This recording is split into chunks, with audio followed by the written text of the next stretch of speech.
see that? It's a very, very, very thin layer, but it's where all the images are gathered, and then it goes to this optic nerve.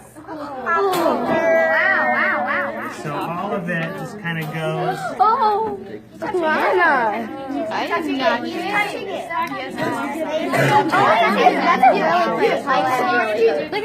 So remember when I told you that you can have diabetes and you can go blind right away from that? What happens is the retina detaches from the back of the eye, okay? It's very, very loose. This vitreous humor helps hold it up. But what can happen is it can detach. Now, it's very loose everywhere except for the one spot, which is what? That goes to the brain. Optic nerve. Because you're, I don't know. I don't need it. Maybe suck up the jello. You could suck up the jello if you wanted. So the optic nerve, once again, all these tissue goes to the optic nerve and it goes to the brain. Okay. Now, do you guys see this iridescent sort of color like there? That's pretty. It's a pretty color. Do you know what that is? No. The eye color. It's called a tapetum. Now, Is that what makes the eye color? nope, it's not. We'll get to that in a second. That's a good question, though. The tapetum, do adults or do humans have tapetums? No. They do not. So people or animals that are somewhat nocturnal will have a tapetum. What it does is when the light goes into the eye, the tapetum will make the light reflect back, and it'll give them an extra additional amount of light in dark environments. Okay, so a cow has a tapetum, cats have a tapetum. You know, some of those nocturnal animals will have it. Owls probably have that too. Now this dark part right here, can anybody tell me what that is? Pupil? That is called the choroid. The choroid is just a little bit posterior to the normal retina. It's very, very vascular and it has a lot of pigment in it, okay?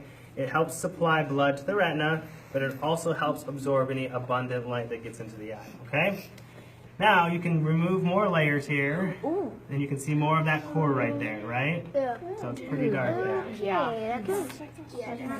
Now you see this tissue right here, this other tissue, this thick part right here. It's very, very hardy. That's called the sclera. That's the white part of your eye. It's a very, very thick collagen layer that helps protect the eye. Okay, it's very hard, and once you actually start dissecting, you'll see it was very hard getting the scalpel actually through the inside of the eye.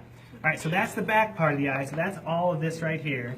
And when we come back to the front part, once again, this is more of the vitreous humor and the anterior chamber. Wow. But if we kind of scoop some of this out here,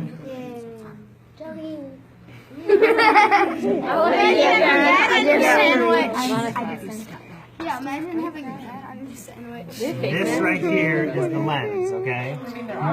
Normally the lens is very, very clear, but when it gets preserved, it gets denatured and it actually picks up it becomes more less transparent. There you go.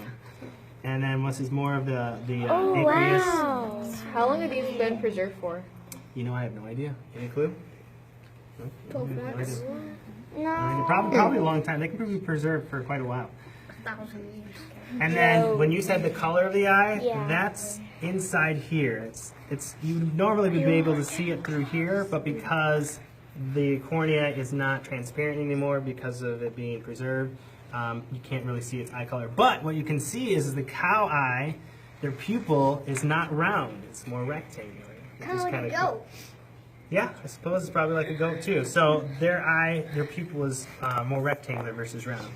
Now, can anybody guess what this black stuff right here is? It's called your ciliary body, and what that does is that helps the lens allow you to focus. Oh, wow. So it's some muscles that help the lens expand and contract to help you focus from looking far to near. And that's about it.